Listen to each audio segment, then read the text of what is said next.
반복되는 일상의 노선을 벗어나 타인의 교양에 올라타고 싶은 분들을 위해 준비했습니다. 본격 지식 생각 시선 투척 방송 개별 교양 환승센터 제4회 소개편 지금 시작합니다.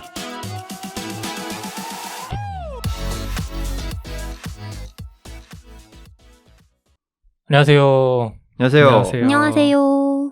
반갑습니다. 침대를 좋아하고 방구석을 좋아하는 장빈동입니다. 문화와 예술을 즐기는 따뜻한 인상주의자 김승태입니다. 네, 세상의 모든 생물을 사랑하는 탐구심 강한 안브리입니다. 진화론자입니다.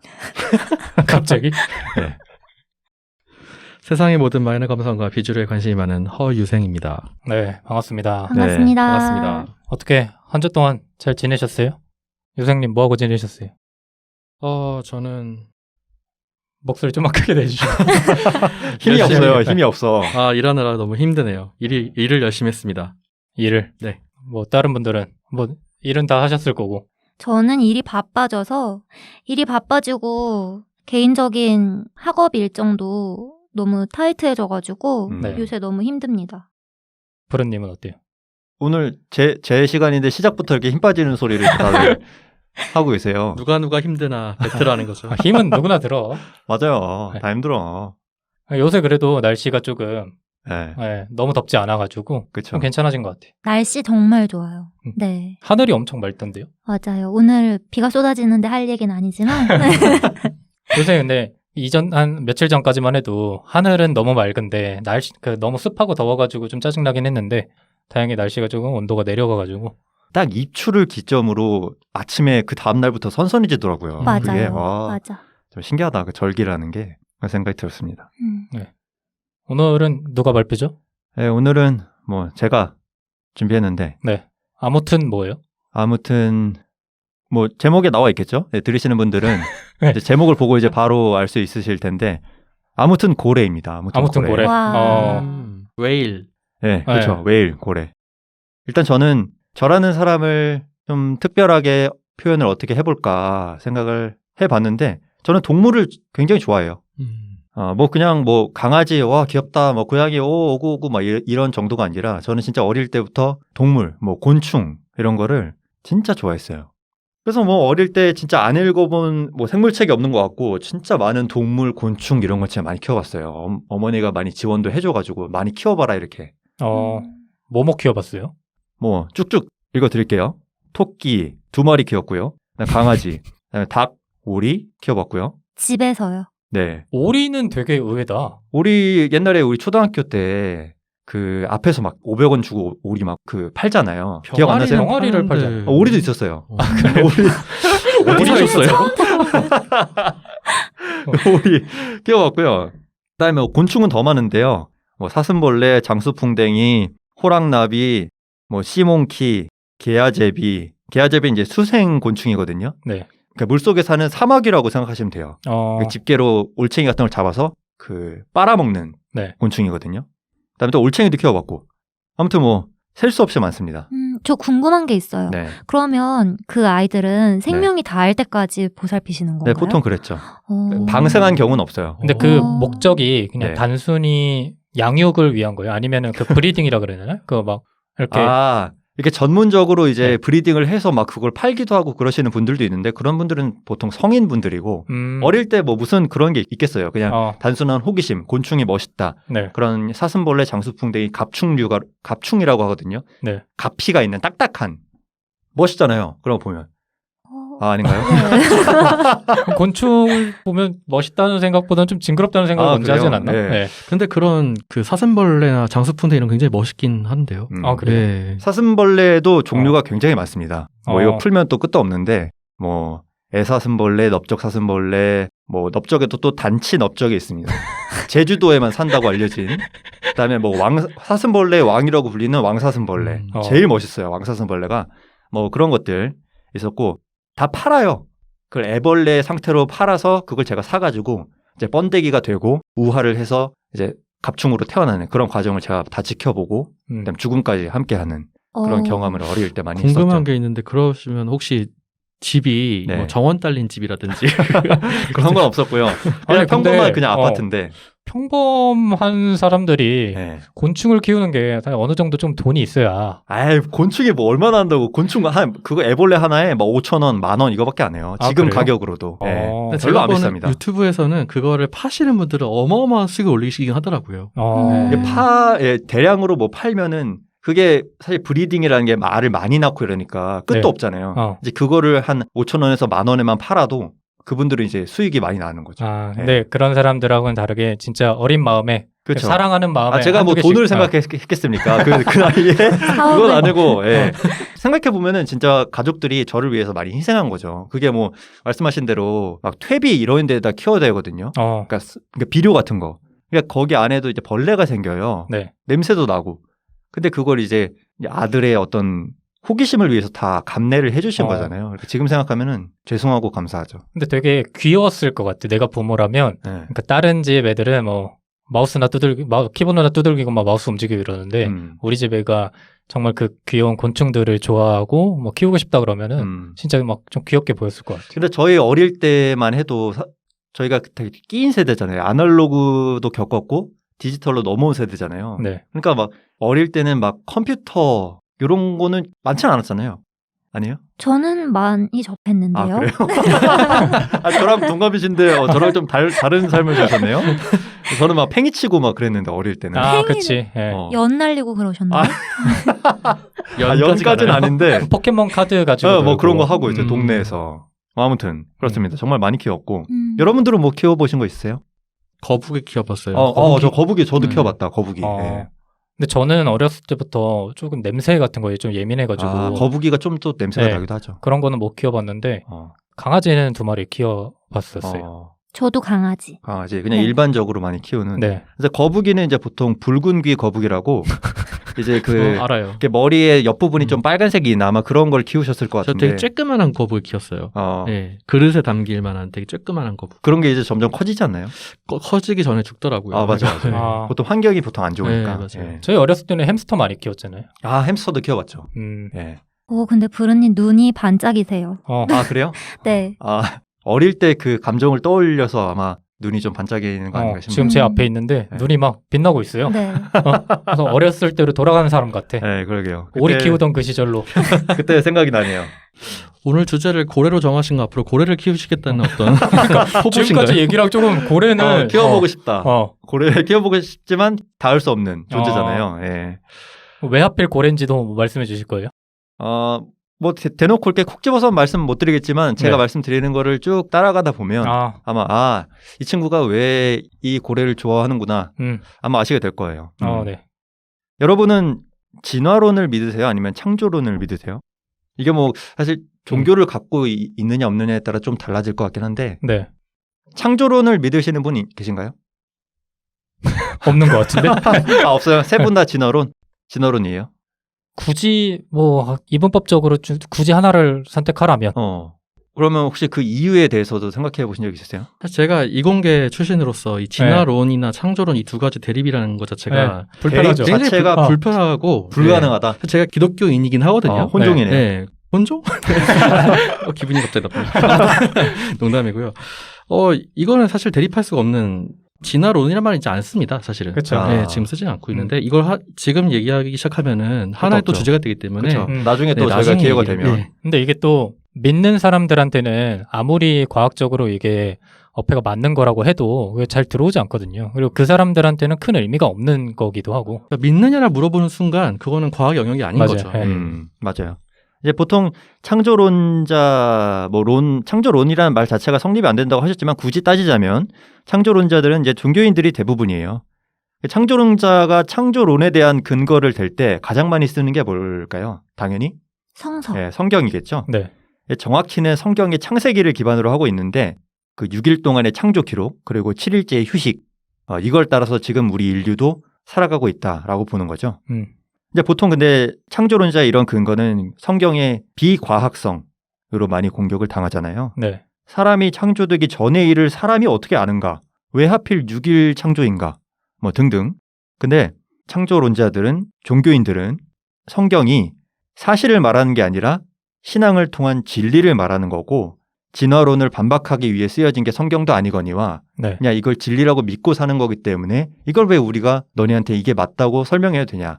이런 식으로 많이 반박을 한다고 하네요. 한마디로 이 성경은 과학책이 아니라는 거죠. 그러니까 맞고 틀림을 논하는 어떤 그런 차원의 문제가 아니라 그냥 진리, 우리는 이걸 믿는다. 약간 이런 믿음의 영역인 거죠.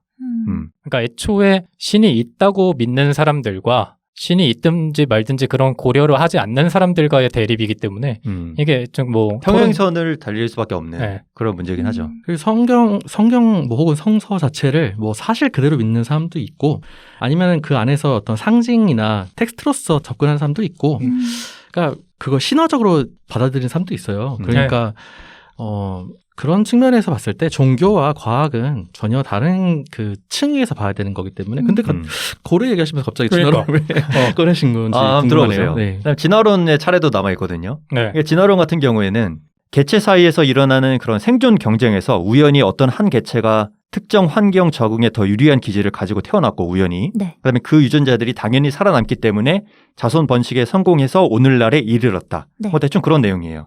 근데 진화론 같은 경우에는 이런 공격을 많이 당하죠. 진화가 됐다고 하는데 그 증거가 어디 있냐. 그럼 진화라고 하면은 화석이 보통 증거잖아요. 네. 그러면 그 화석이랑 그 화석의 중간 형태는 어디 있냐. 중간을 찾으면 또 그거의 중간은 어디 있냐. 또 그거의 중간은 어디 있냐. 이런 식으로 나오기 때문에 좀 터무니없다라고 또 재반박을 하기도 하고. 그러죠. 현대적인 진화 생물학은 예. 그런 단순한 증거만들만 가지고 얘기하진 않고요. 유전자 풀이라는 걸 가지고 얘기를 많이 해요. 네, 네. 죄송합니다. 그래서 그 분자 수준 단위에서까지 연구가 되고 있기 네네. 때문에 그리고 사실 실제로 관측이 되거나 거의 입증 가능한 영역이기 때문에 학문적 영역이 들어갔기 때문에 네. 지금 말씀하신 건 좀 되게 옛날에 많이 논쟁이 오갔던 부분인 것 같아서 옛날 업데이트가 안 돼 있다. 제가 초등학교 이후로 좀 머물러 있거든요. 상식이. 오리 그래서, 키우던 시절에 네. 지금 실제로 고등학생들이 배우는 진화 네네. 보시면요. 유전자 풀 개념도 배우고요. 사실 되게 정교합니다. 의외로. 네. 근데 그렇군요. 그런 얘기 하잖아요. 엄마의 엄마는 누구고 엄마의 엄마의 엄마는 누구고 이렇게 쭉 올라가다 보면 맨 위에가 누군가 있을 거 아니냐. 그러니까 이거가 진화론적으로 설명이 되냐 약간 이런 얘기도 많이 하잖아요. 그래서 굉장히 단순한 유추 방식인데요. 네. 그러니까 맨 위에는 신이 있을 거다 결국. 약간 이런 느낌. 그건 다시 만들어진다라는 어떤 그러니까 출산의 개념으로 본 거잖아요. 네. 출산이니까 이제 그 출산은 어떤 신조차 있을 것이다라고 생각하는데 진화에서 사실은 생물의 초기 발생, 발현은 아직도 몰라요. 모르는데 몇 가지 실험을 통해서 아마 이렇게 됐을 거라는 그런 모델들이 있어요. 네, 모델들이 있긴 있지만 입증할 수가 없어서 그렇지 몇 가지 모델을 가지고 해석할 수 있는 부분들이 실험적으로 증명이 돼 있기 때문에 네, 실제로 저희가 많이들 오해하고 있는 게 진화론에 대해서 이야기할 때 선형적인 이미지를 많이 떠올린다고 하더라고요. 저도 그렇고 예전에 과학을 많이 배웠던 사람들은 그렇게 저도 그렇게 떠올렸는데 진화론에 대해서 설명할 때 선형적인 이미지를 떠올리면 안 되고 방사형을 떠올려야 된다고 하더라고요. 그 얘기를 듣고 저도 진화론에 대해서도 내가 잘못 알고 있는 게 되게 많겠구나라는 생각이 들었거든요. 방사형을 떠올려야 된다는 게 무슨 말이에요? 그러니까 원숭이가 사람이 된 게 아니고요. 아니죠. 네, 원숭이의 여러 종이 탄생하는데 그 종 중에 하나가 분화되어서 또 그러니까 원숭이와 퍼지고. 굳이 따지면 원숭이와 뭐 인간의 공통 조상이 있는 거죠. 거기에서 갈라져 그쵸. 나오면서 하나는 원숭이가 되고 하나는 인간이 그쵸. 되고 뭐 이런 원숭이에서 인간이 된 게 아니라 네. 그렇죠. 그 유전자 풀 개념에서 이제 어떤 특정한 조건에서 특정 유전자가 유리한 조건에서는 이 유전자들이 살아남고 어떤 조건에서는 그렇지 않은 유전자들이 살아남고 이렇게 되면서 다양한 유전자 다양성이 나타났다 이렇게 생각하는 것이 맞다고 보시면 될 것 같아요. 결론적으로는 오늘 제가 오프닝을 잘못 짰다. 어디 번데기 앞에서 괜히 주름장 한번 잡아보려고 오늘 잘못 짰네요. 네. 유생님이 어쨌든 진화론에 대해서 잘 설명을 해 주셨는데 저도 뭐 들으신 것처럼 진화론자에 가까운 것 같아요. 소개에도 말씀드렸듯이 자연과 과학을 좋아하는 제 입장에서는 한날 한시에 모든 생명이 태어나고 생태계가 이루어졌다라고 보기에는 상식적으로 좀 어긋나는 부분이 많고 결정적으로 완벽한 절대자가 설계를 했다기에는 설명하기 어려울 정도로 비효율적인 부분들이 생물들의 몸에는 많다는 거죠. 뭐 하나 예를 들자면 뭐 기도라는 호흡기관과 식도라는 소화기관이 겹치는 부분이 있다는 거.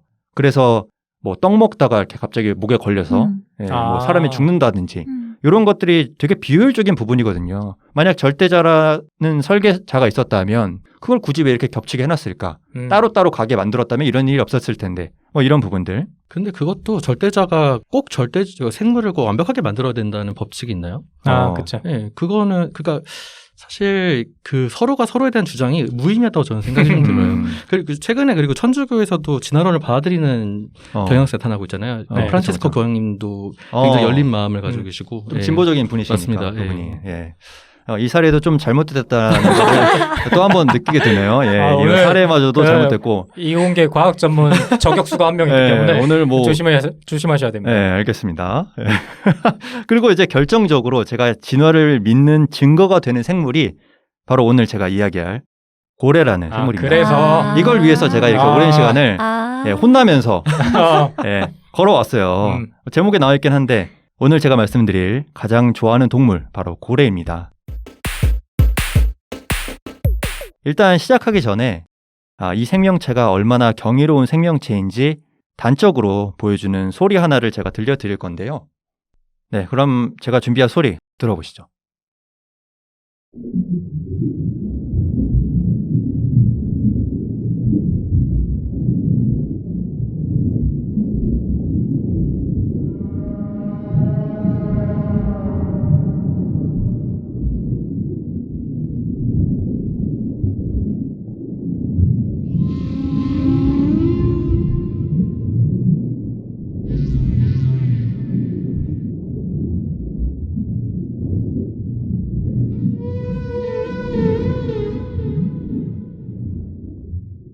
뭐 주작인지 잘 모르겠어요. 근데 유튜브에 나오는 고래의 울음을 담은 소리라고 하거든요. 네. 다 들어보셨는데 좀 어떠세요? 저는 무섭다는 생각밖에 안 들던데요. 무섭다. 네, 그러니까 그거 있잖아요. 심해 공포증이라 그래야 되나요? 그 심해에 있는 생물들이나 아니면 그 환경들을 떠올리면 굉장히 조금 숨쉬기 어려울 정도의 감정을 느끼는 사람들이 있거든요. 저도 그중 한 명인데 특히 이 영상의 소리를 듣고 나서 약간 그런 생각이 들어요. 뭐 그런 상상이 드는 거죠. 검은 바다 안에 내가 아무도 없는 곳에 갑자기 이 소리를 들었다라는 상상을 하게 되면서 저랑 비슷한데? 네, 되게 좀 압박되는 그런 감정을 많이 느꼈어요. 이게 댓글을 보면 뭐 편안하다 이런 소리 하는 사람들이 있던데 저한테는 맞지 않는 얘기인 것 같고 되게 무서웠어요. 그런가요? 저는 어제 들었는데 어제 소나기가 왔잖아요. 소나기 우산이 없어서 갑자기 와가지고 비를 맞았어요. 그래서 들어와가지고 집에 들어와서 샤워하고 캔맥을 놓고 틀었어요, 소리를. 약간 천국에 온 느낌? 천국이라고? 그래서 너무 좋은데 약간 이렇게 있다가 그런 기억들이 막 떠오르는 거, 바다와 관련된 기억들. 제가 중학생 때 발리로 여행을 간 적이 있어요. 발리로 여행 가서 그때 태어나서 처음으로 그렇게 맑고 푸르고 예쁜 바다를 본 거예요. 그래서 거기서 스노클링하고 스쿠버 다이빙하고 했는데 그 기억이 떠오르는 거예요. 그래서 저는 그 댓글에 마음이 편해진 사람 중에 한 명이 저예요. 이게 근데 기억에 따라 다를 수 있다고 생각이 갑자기 든 게 저는 어렸을 때 바다에 빠져서 죽을 뻔한 기억이 있기 때문에 오히려 더 그랬을 수도 있을 것 같아요. 그랬습니다. 그래서 저는 너무 좋았어요, 이 소리가. 우리 과학자 유생님은 어떠셨어요? 저기도 반박하시는 거 아니에요? 이건 고래의 울음이 아닙니다. 저도 사실 물에 들어가 있는 거 되게 좋아하거든요. 저도 바닷속에 들어와 있는 느낌이 좀 들기도 하고 그래가지고 되게 좋았어요. 신비롭고 아름답다는 느낌이 좀 들었습니다. 이게 무섭지가 않다는 게 되게 놀랍다, 내 입장에서는. 그러게요. 저도 이 소리를 들을 때마다 좋은 감정도 있는데 무서운 감정도 들어요. 그 빈둥님이 말씀하셨던 푸르다 못해 검은 바다 있잖아요. 그러니까. 근데 깊은 그 바다 한가운데에 나 혼자 떠 있는 느낌. 근데 이런 상황에서 저 멀리서 이 소리가 들리면 바로 지리는 거지. 뭐. 그러니까 얼마나 무서울까. 그러니까 이 감정이 일단 확 들었다가 결국에는 경이롭다 하는 생각에 이르는 것 같아요. 이 생명은 진짜 어디에서 왔을까? 고래가. 그러니까 보통 너무나 그 자아라는 게 자기 중심적이니까 온 세상의 중심이 나 자신이잖아요. 그래서 내 스스로가 되게 크게 느껴지고 이렇잖아요, 보통. 막 뭐 고민이 있으면은 진짜 온 세상의 고민이 다 나한테 있는 것 같고 보통 이러는데. 근데 이 소리를 들으면서 저 바다에 대해서 상상하면은 나라는 존재가 이게 얼마나 작은가를 좀 느끼게 되는 것 같고, 저 같은 경우에는. 하물며 바다에 비견을 해도 내 스스로가 이렇게 보잘것없음을 느끼게 되는데 저 우주에서 만약 나를 보면은 내가 얼마나 작을까? 이런 생각도 하게 되고 그러는 어. 것 같아요. 그 맨인 블랙 마지막 장면인가요? 그거 보면은 영화? 네, 우리가 나오고 그 지구가 나오면서 이렇게 쭉 작아지다가 지구가 쭉 작아지다가 결국에는 엄청 큰 외계인이 그 지구를 구슬처럼 이렇게 가지고 노는 그 장면이 있잖아요. 실제로 행성이 뭐 당구대의 어떤 공이다. 네, 이런. 약간 그런 장면이 네. 그리고 심지어 심해 같은 경우도 우리가 지금 알고 있는 심해 환경은 아주 뭐, 일부분이죠. 네, 그렇죠. 극히 일부분이라고 들은 것 같기도 하거든요. 맞아요. 이제 본격적으로 고래에 대해서 이제 제가 설명을 드리려고 하는데 이제 처음에는 이 고래라는 생물이 어떤 분류에 속하는지 뭐 간단하게 네.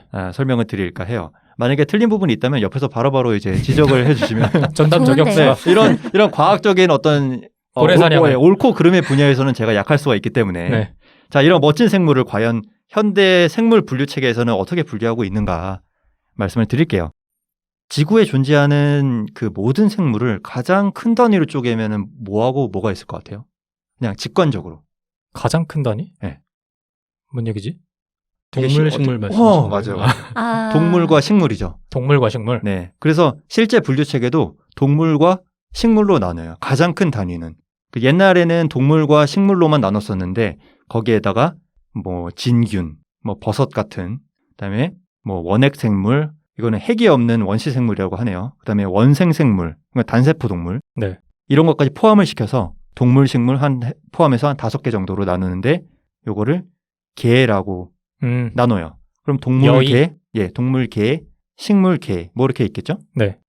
그럼 인간은 당연히 동물개겠죠. 네. 그럼 개 다음은 문이에요.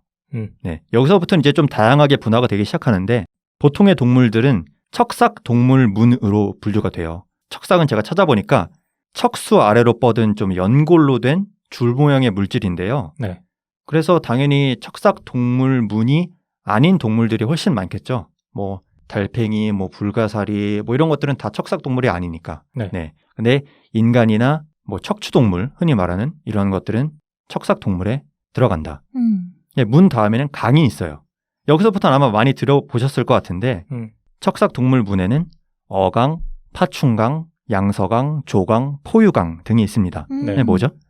주로 우리가 뭐 포유류, 네. 류를 붙여서 하는 것들이죠. 네. 고래는 여기서 포유강에 들어갑니다. 왜 강과 류가 다르죠?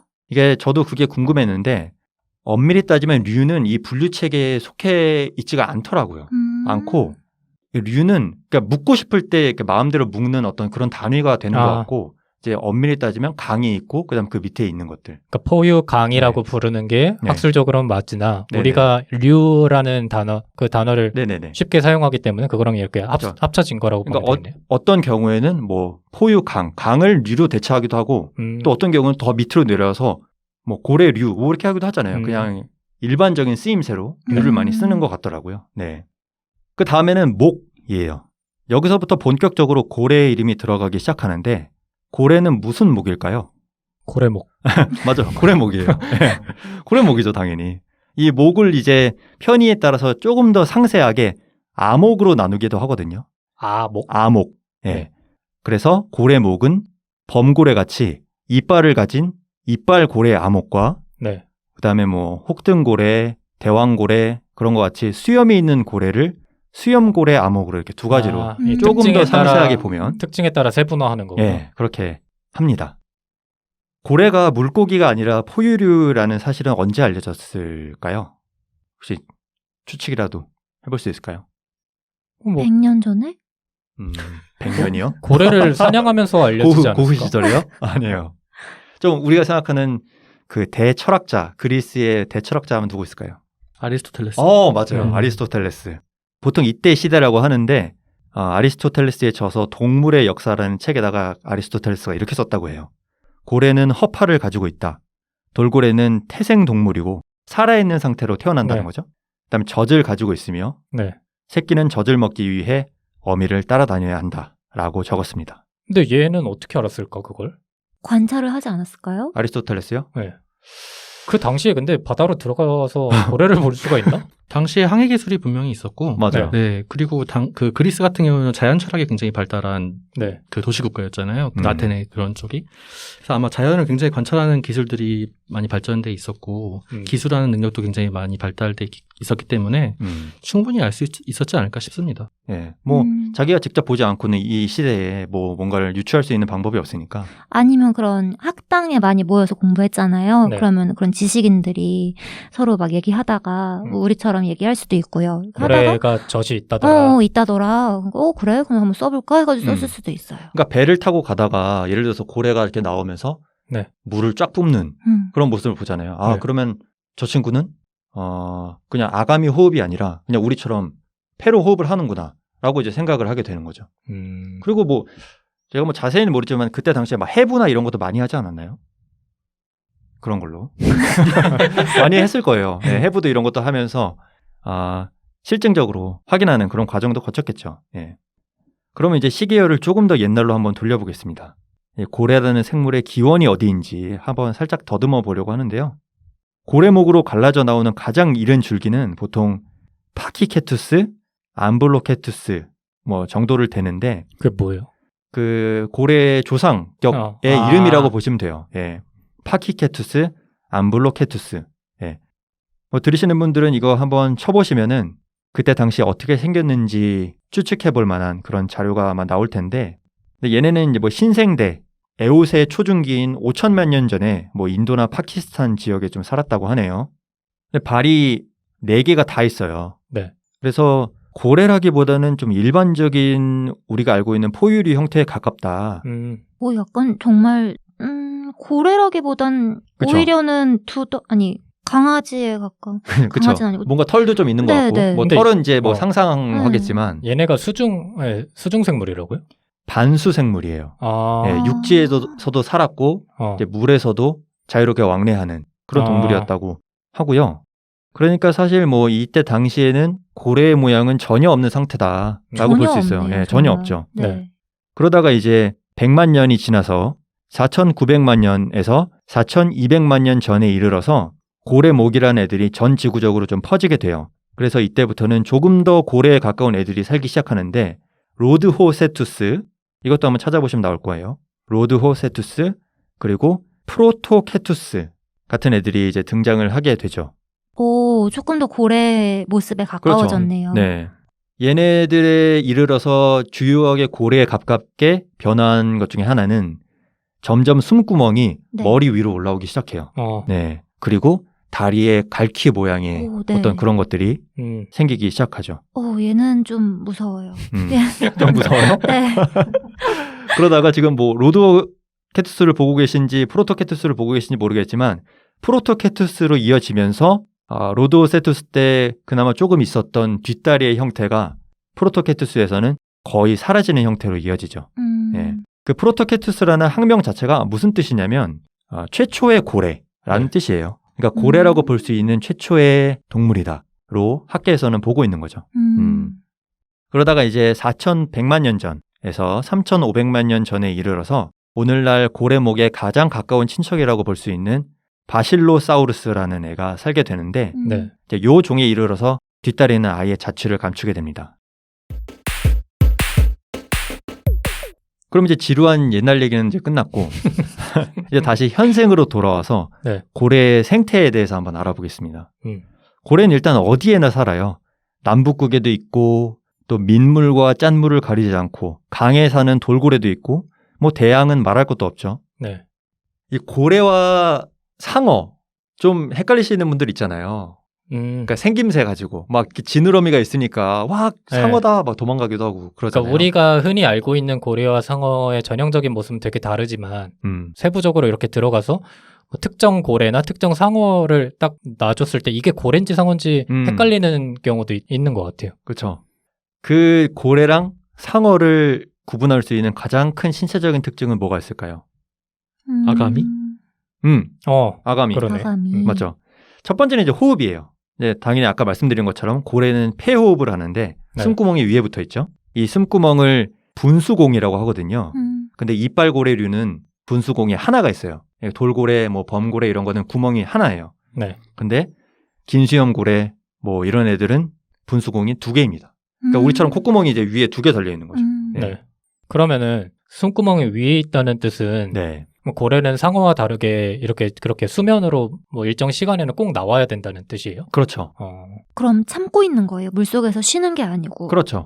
근데 네. 그 참고 있다는 개념이 우리랑 조금 다르겠지. 그러니까 고래한테는 그게 되게 미미한 일이겠죠. 맞아요. 그러니까 우리가 하고 잠깐 쉴 때 그거가 이제 긴 거라는 거죠. 네. 그래서 범고래 같은 경우에는 그 친구들은 같은 고래류를 사냥할 때는 일부러 숨을 못 쉬게 해서 익사시키는 경우도 있어요. 같은 고래류를 왜 사냥해요? 인간도 인간을 죽이잖아요. 그런 경우가 있듯이 범고래는 고래를 먹는다고 하더라고요. 네. 실제로. 범고래는 뭐 고래도 먹고 상어도 먹고. 첫 번째가 호흡. 두 번째는 뭐가 있을까요? 또 다른 부분이 있을까요? 이거는 좀 관찰력이 있으신 분들이 알만한 거긴 한데. 꼬리? 맞아요? 맞습니다. 맞아요. 꼬리. 소름. 말하려고 했는데. 늦었습니다. 말아주래. 네, 늦었어요. 이제 지느러미가 있어요. 상어를 비롯한 이제 어류 같은 경우에는 꼬리 지느러미를 양옆으로 흔들어서 네. 예, 앞으로 가는 추진력을 얻잖아요. 네. 근데 고래는 위아래로 예, 지느러미를 흔들죠. 이게 수영 대회에서 인간이 네. 삐 하면은 출발할 때 자명을 하잖아요. 네. 그때 인간이 자명을 할 때 어떻게 추진력을 얻는지를 생각하시면은 좀 이해가 될 것 같은데 다리를 위아래로 이렇게 인간도 흔들잖아요. 네. 그런 거를 생각해 보면 역시 고래는 포유류구나 하는 생각이 들 것 같아요. 그러면 고래의 뒷다리는 어디 있을까요? 다리가 사라진 거 아닌가요? 예, 사라졌는데 네. 제가 고래를 보고 진화의 강력한 증거라고 말씀을 드렸잖아요. 네. 네. 그 흔적이 남아 있습니다. 어디 있냐면 지금의 고래 뒷다리에 흔적이 남아 있다고. 네. 네. 어디 있냐면 꼬리 지느러미 근처에 그 척추가 이렇게 있잖아요. 네. 척추가 꼬리 지느러미로 이어지잖아요. 그 척추 아랫부분에 그러니까 외딴 곳에 근육 사이에 뼈 조각이 묻혀 있어요. 그러니까 너무 신기한 게 그 척추랑 전혀 접점이 없는 곳이에요. 전혀 접점이 없는 그냥 그야말로 살 사이에 뒷다리에 흔적이 뼈가 아주 조그맣게 묻혀 있어요. 이게 지금의 고래의 모습에서는 있으면 안 되기도 하고 있을 그렇죠. 필요가 없는 있을 필요가 없는 뼈인데 그게 남아 있다는 거는 직관적으로 옛날에는 뒷다리가 있었구나. 근데 없어지면서 이게 여기에 아주 작은 형태로 묻혀 있게 된 거구나라는 상식적인 추측이 가능한 거죠.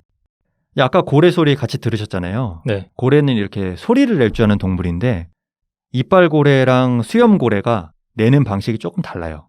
이빨고래, 뭐 돌고래, 뭐 이런 애들은 이제 분수공 여기 통로 위에 숨구멍 통로 안에 소리 입술이라는 기관이 있어요. 네.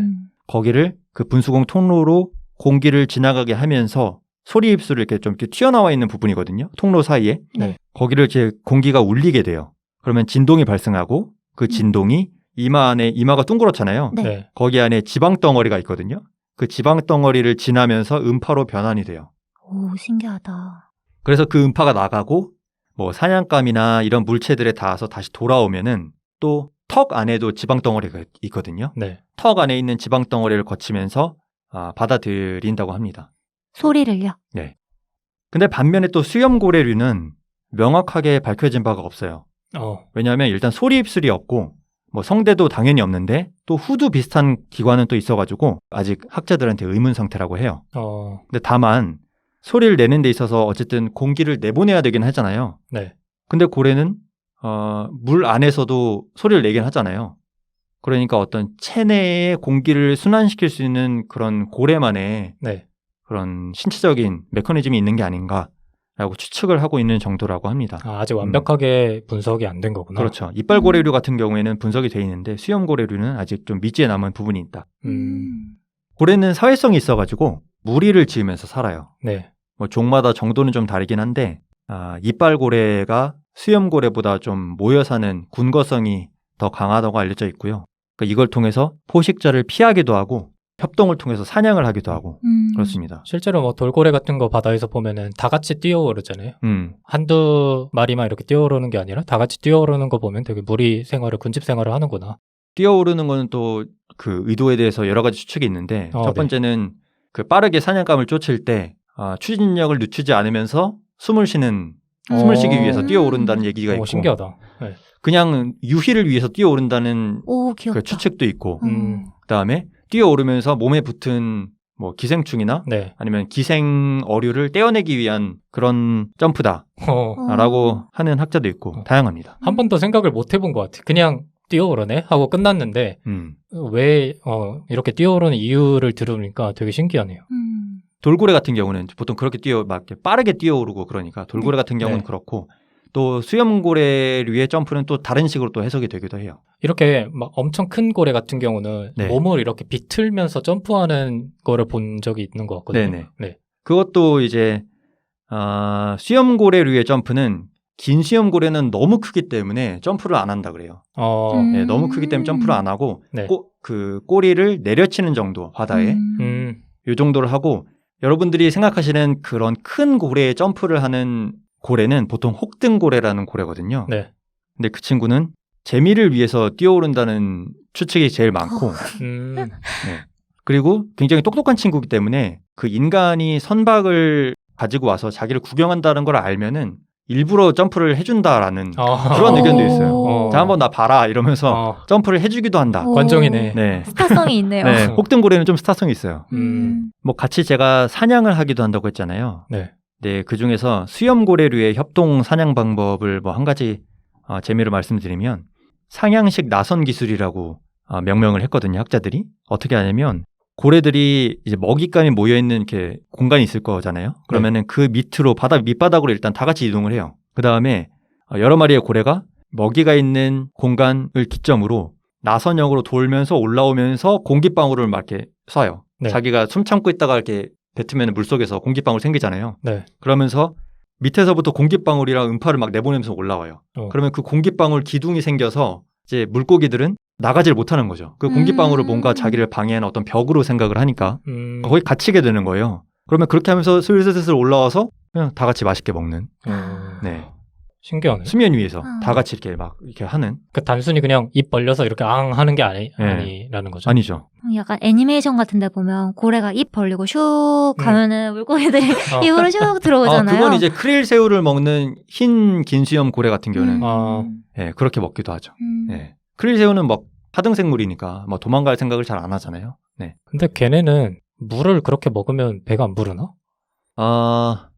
이거는 제가 조금 이따 말씀드리겠습니다. 있어요 또? 네. 이 하찮은 질문에도 나 약간 눈치 보면서 물어봤는데 있어? 이게 있네. 왜냐면 그런 하찮은 정보를 전달드리는 게 또 저희가 할 일이니까.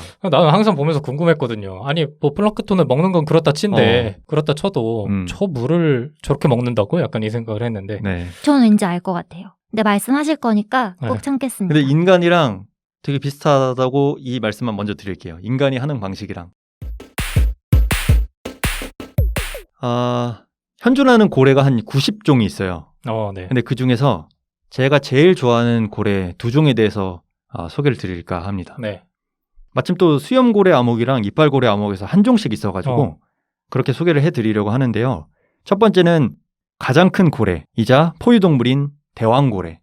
대왕고래? 네, 대왕고래가 근데 흰 긴수염 고래랑 똑같아요. 네, 이름이 불리는 이름이 옛날에는 흰 긴수염 고래라고 불렸는데 지금은 대왕고래로 많이 불리는 추세거든요. 네. 수염이 까매졌나? 왜 바뀌었지 근데? 몸 길이 34m고요. 네. 그다음에 심장이 골프 카트 크기. 골프 카트. 네, 우리 골프장 가면 카트 타고 다니잖아요. 심장이. 네. 근데 그 정도 크기의 심장이 달려 있다고 보시면 돼요. 그다음에 그 심장에서 나오는 대동맥은 사람이 수영을 할 수 있을 정도라고 하고요. 그 스ን트님이 말씀하셨던 그런 입을 크게 벌리면서 먹는 그게 이제 흰 긴수염 고래가 크릴 새우를 먹는 그런 장면일 거로 추측이 되는데 한 번 먹을 때 버스 한 대 분량의 크릴이랑 물을 그러니까 한 번에 빨아들여요. 빨아들인 다음에 어떻게 하냐면 혀를 이용해서 물을 빼내요. 그러니까 인간도 뭘 먹은 다음에 물을 빼고 싶으면 혀를 이렇게 입천장으로 압박을 하면은 물이 씩 나오잖아요. 네. 그렇게 해서 물을 빼내요, 얘도. 그래서 물을 좋아하는 게 아니었구나. 네, 아니에요. 물을 안 마셔요. 얘도 짠 건 알아. 그래 안 먹어. 그래서 그 크릴 새우를 입으로 담은 다음에 그 물 속에서 어떤 일이 벌어지는지를 촬영을 하면은 물이 빠져나와서 막 부글부글 이렇게 올라와요. 네, 걔가 혀를 이용해서 물을 빼내기 때문에. 신기하다. 네. 혀를 이용한다는 게 되게 놀라운 것 같아요. 그 수염의 용도가 바로 그거예요. 거기에 되게 유용하거든요.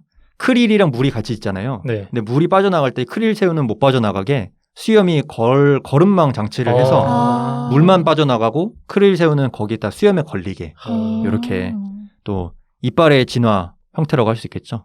저는 그렇게. 수염이라고 하셔서 약간 몇 가닥을 상상했거든요. 네. 약간 메기처럼. 네, 근데 아니군요. 네.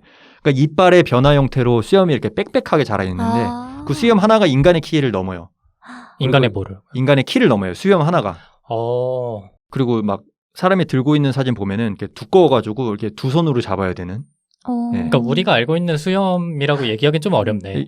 뭐 저한테 있는 뭐 이런 내시 수염이랑은 이제 비교할 바가 안 되는 네. 진짜 두꺼운 이빨의 대체 기관 같은 느낌인 거죠. 창살 같은 느낌. 그런 느낌. 근데 이 친구는 딱히 천적이 없어요. 그냥 보기만 해도 너무 크고 네. 감히 접근을 할 엄두가 안 나잖아요. 네.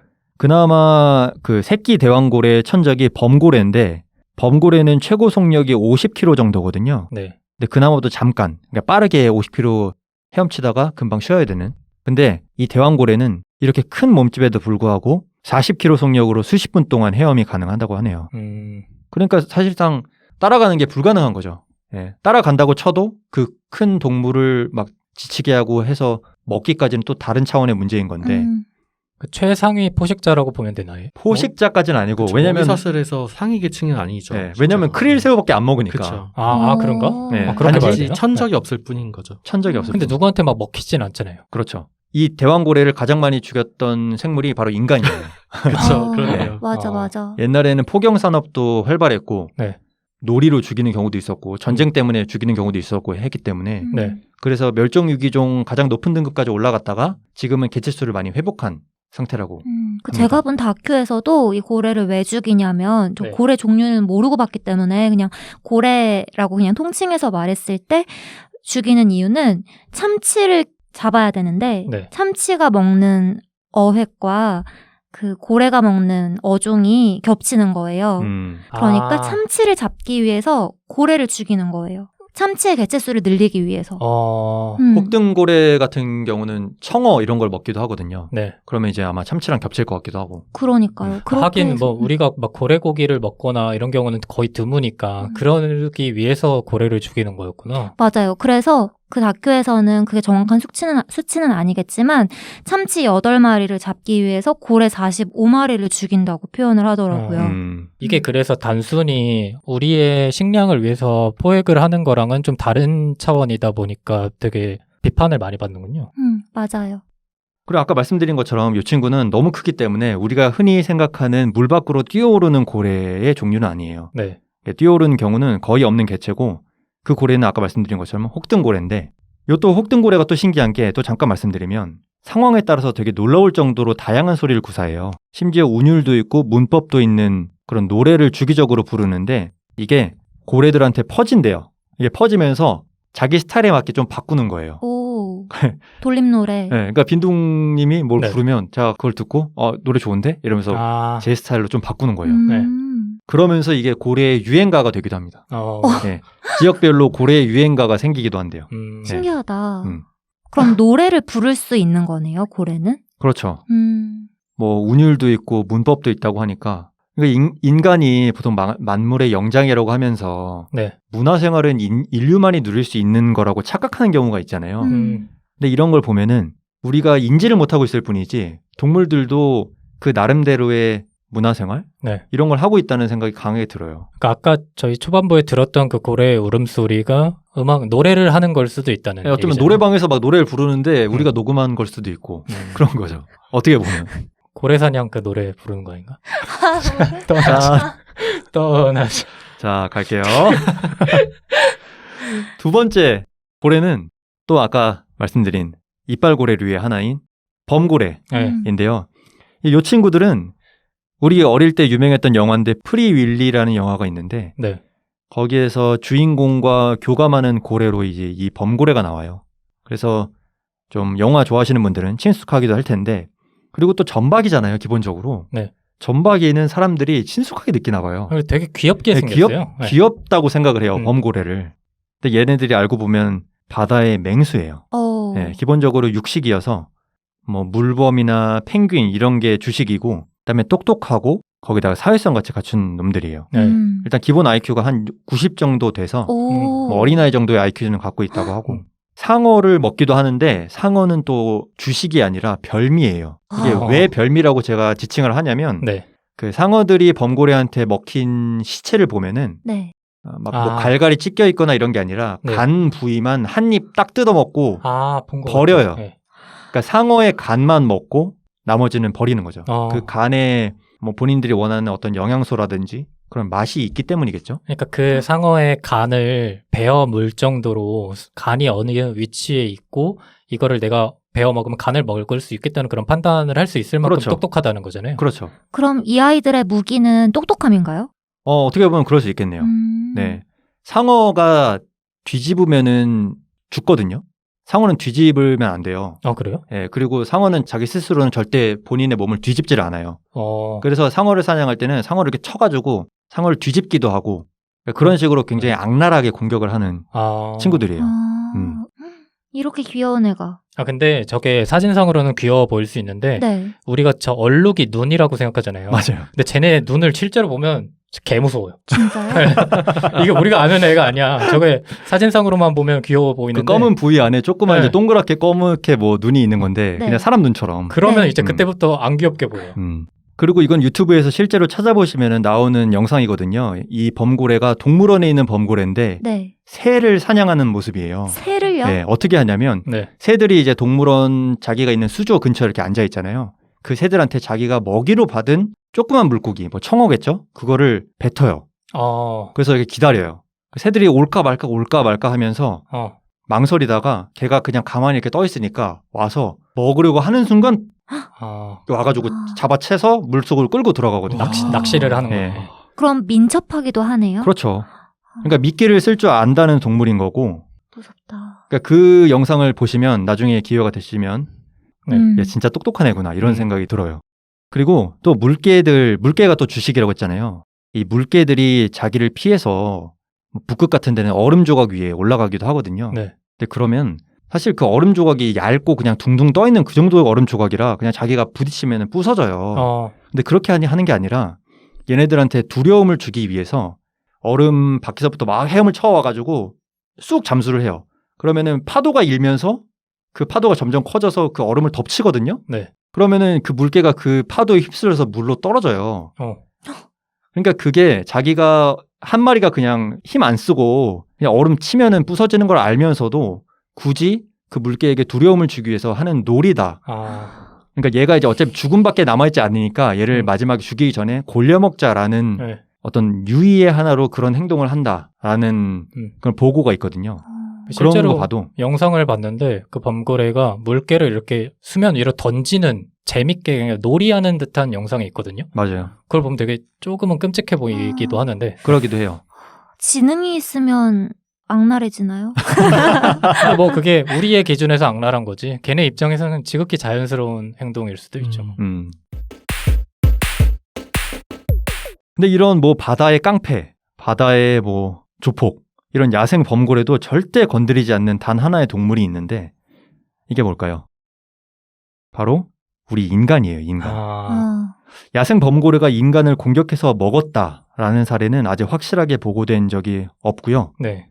오히려 유튜브 이런 데 보면은 바다에서 범고래가 인간을 만났을 때 같이 놀아주고 뭐 수영하고 그런 사례가 더 많이 보일 정도로 그러니까 그런 걸 보고 사람들은 되게 친숙하게 느끼는 거죠. 네. 이 범고래에 대해서. 찾아보시면 막 그런 거 나와요. 범고래가 저를 살려줬어요. 이러면서 인터뷰하는 외국인들 나오고. 이거는 학계에서 의견이 되게 분분한데 일단 확실한 거는 인간을 물개랑은 구분을 할 줄 안다는 거예요. 왜냐면 물개는 범고래 주식이니까 만약 착각을 하면은 인간도 공격을 하겠죠. 그쵸? 그럼 가장 현재까지 설득력 있게 전해지는 인간을 공격 안 하는 이유에 대한 가설이 무엇이냐? 바로 첫 번째는 인간에게 몰살당한 자신의 조상들 이야기가 세대를 거쳐서 구전이 돼서 인간을 조심한다. 라는 그럴 수 얘기가 있겠다. 있어요.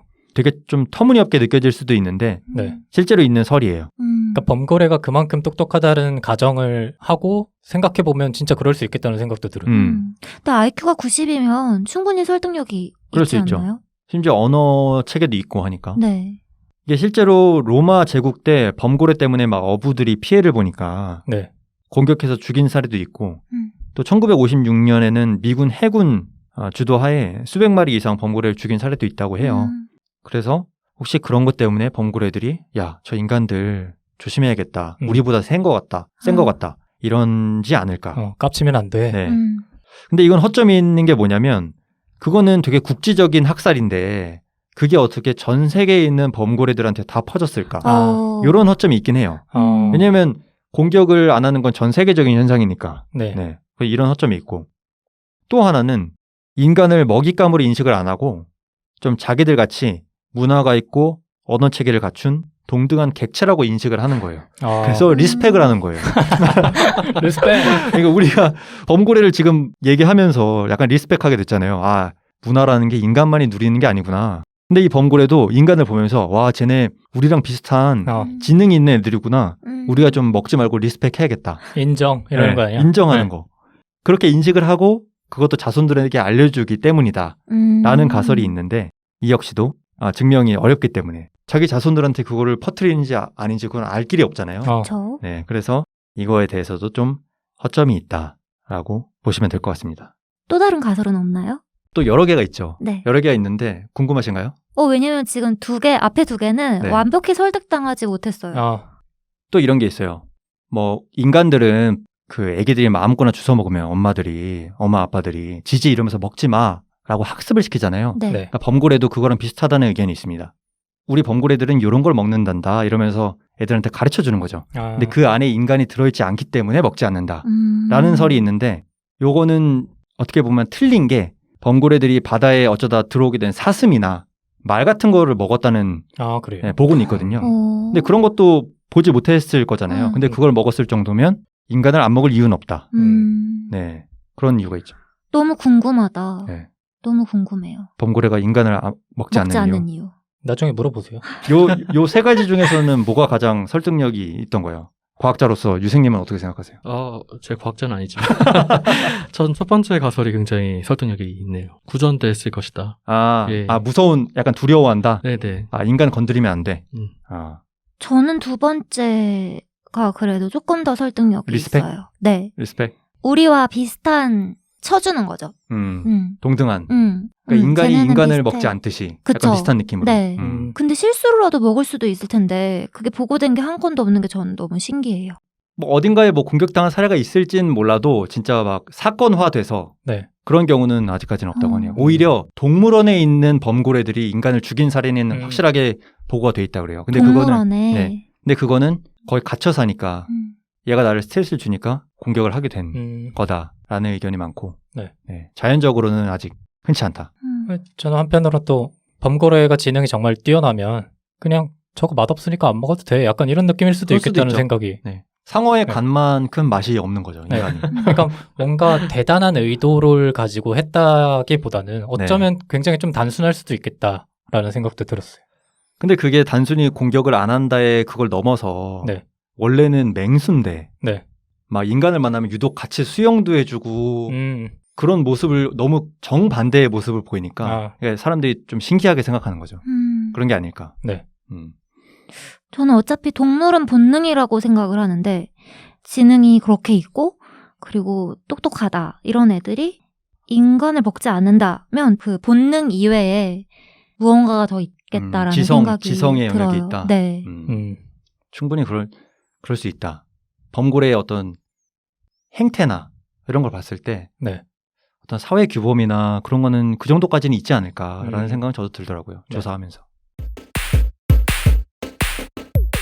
네, 이렇게 뭐 제가 오늘 고래에 대해서 얘기를 해봤는데 제 생각보다 저는 당연히 이 정도는 알고 있을 거라고 생각한 부분도 막 되게 놀라시면서 받아들이는 걸 보고 역시 사람들의 관심사는 많이 다르구나. 이런 생각이 들더라고요. 고래를 이렇게 뭐 깊게 생각해 본 적은 없는 것 같아요. 그래요? 그쵸. 저는 지금 막 이름 얘기하셨잖아요. 아직도 그래요? 그 구분이 잘 안 됩니다. 네. 범고래와 수염고래. 그것은 확실히 알았습니다. 네, 이빨고래와 수염고래류, 그리고 범고래, 뭐 흰 긴 수염고래, 그런 건 이제 그 정도만 알고 가도 충분하지 않을까 싶어요. 저는 되게 신기했던 게 우리가 고래를 접한 지는 되게 오래됐는데도 아직까지도 그 고래에 대해 완벽하게 분석이 되지 않았다는 거. 그러니까 그만큼 고래가 되게 복잡한 생물이기도 하고 우리가 알지 못하는 해양 생태계의 내용들이 아직도 굉장히 많다는 게 저는 되게 신기했어요. 저는 사실 고래 굉장히 좋아하고 어릴 때 되게 그런 고래 그림책 같은 거 되게 좋아하고 네네. 자주 봤는데 고래 하신다고 해가지고 제가 옛날에 겪었던 에피소드가 하나 있어서 말씀드릴까 했는데 되게 뭔데요? 뻘소리긴 한데 제가 예전에 과외를 많이 했었어요. 네. 그래서 그 과외를 하다 보면은 과학을 가르쳐 줄 때 이제 해류를 막 가르쳐 주다가 깜빡 존 거예요. 가르치다가 졸 네, 수가 있나요? 너무 피곤해가지고 이렇게 막 설명하다가 이렇게 너무 조용한 상태에서 설명하다가 네. 저도 깜빡 존 거예요. 네. 근데 제 꿈에 갑자기 그 흰 긴 수염고래가 이렇게 팍 이렇게 튀어나오는 거예요. 졸지 마! 그러면서 제가 이 쿠로시오 해류에는 흰 긴 수염고래가 막 튀어나올 거야 이런 얘기를 학생한테 막 했던 그 기억이 있어요. 아, 졸다가? 네. 꿈속의 얘기를. 네, 그 정도로 제가 고래를 좋아했다는 얘기를. 네. 그래서 오늘 고래 해주신다고 해서 굉장히 기대를 했는데, 네. 되게 재밌게 잘 들었습니다. 네. 기대를 했는데 하고 갑자기 욕을 하실까봐 저는 기대를 했는데 이게 뭐냐? 이건 과학이 아니지 않나요? 약간 이러실까봐 저는 조금 살짝 철렁했는데 아니었네요. 다행히. 아무튼 신기한 동물이에요. 네. 진짜 경이롭다라는 말이 딱 와닿는 동물이 고래가 아닐까라는 생각이 들고. 사실 브루님이 고래로 발표를 한다 그랬을 때 조금 의아하긴 했거든요. 왜요? 고래를 그만큼 좋아하나? 약간 이런 생각이 들긴 했는데 네. 오늘 말씀하시는 거 보니까 고래 덕후다. 거의 뭐. 네, 그러면 오늘 고래로 이렇게 긴 시간 동안 얘기를 해주셨는데. 1시간 반은 고래 얘기할 줄은 몰랐는데. 근데 되게 저는 얘기를 들으면서 계속 신기하다는 생각을 많이 했던 것 같아요. 저도요. 네. 이런 거를 관심 있어 하는 사람이 있네. 약간 이런 생각도 많이 그 들고. 부분에서. 저는 오히려 이런 것도 모르는 사람들이 있나? 이 생각. 서로가 이제 신기했던 걸로. 그러면은 네, 오늘 고생하셨고 이렇게 저희가 4명이서 각자의 관심사를 가지고 소개를 해봤는데 이제 다음 시간부터는 본격적으로 새로운 카테고리를 토대로 이렇게 4명이 이야기를 해보겠습니다. 오늘 고생 많으셨고 다음 주에 뵙겠습니다. 네, 수고하셨습니다. 수고하셨습니다. 고생하셨어요.